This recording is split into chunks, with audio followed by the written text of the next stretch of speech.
আমি আমার দুর্নাম দিচ্ছি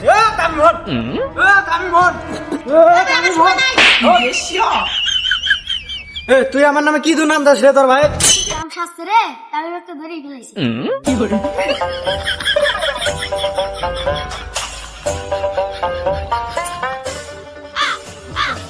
রাস্তায় কেউ কাউরে দেখতেছি না, সাত দিতে যদি মুখ আমার তো হাত না গিয়ে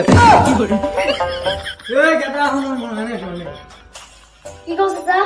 কিরে বাবা, তোরা তো এলাকায় নতুন দেখতেছি, তুই কার বাড়িতে আছো? তামিমের বসে আছি। ও তুই ওই সিটে তামিমের বাসায় আছো? হ্যাঁ। তা সাথীটা নিয়ে আয়।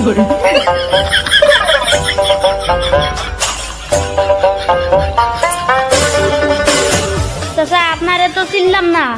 সিন বাবা কেমন করিয়া, তুই তো এলাকায় নতুন আসছোস, আমার কথা মতো এলাকার সব লোক চল বুঝছোস, এই জন্যই তুই আজকে আমার সাথে থাকবি, আমার কাজ আছে তো।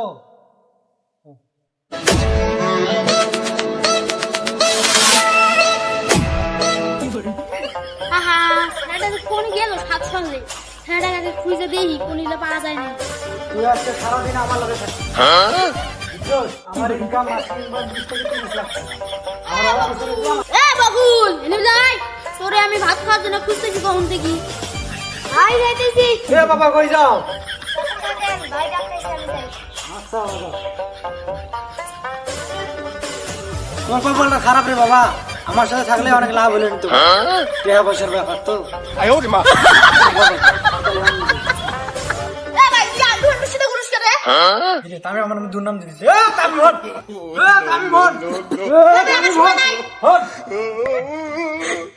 তুই আমার নামে কি দুর্নাম দাস রে তোর ভাই? ভাই আপনার নামে আমি কিছুই দুর্নাম কই না। শাস্তি রে আমি একটা ধরে ফেলেছি। কি দুর্নাম দিলে আমি তো সব শুনছি রে। তুই কাছে 30 টাকা ব্রিজ উপর যাস, মাইসের কাছে 15 টাকা নেই, তোর কাছে 30 টাকা নিবো। বেশি তো দুর্বোধ ঠ্যাঙে ভাঙে গেলাম বুঝছাস। নেক্সট টাইম আমার নাম কোনো দুর্নাম দিবি না তুই।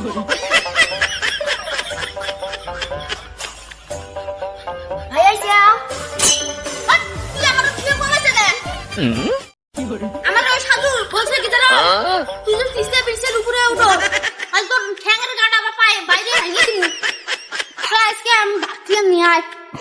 কি যে করি,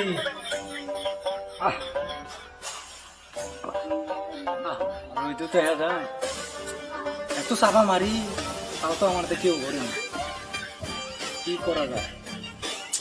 বেশি চাপা মারলে মনে হয় একটু বিপদ বেশি হয়, আর বেশি চাপা মারা যাবে না, কারণ আমার হাতে কেউ ঘরে না, চাপা মার রে।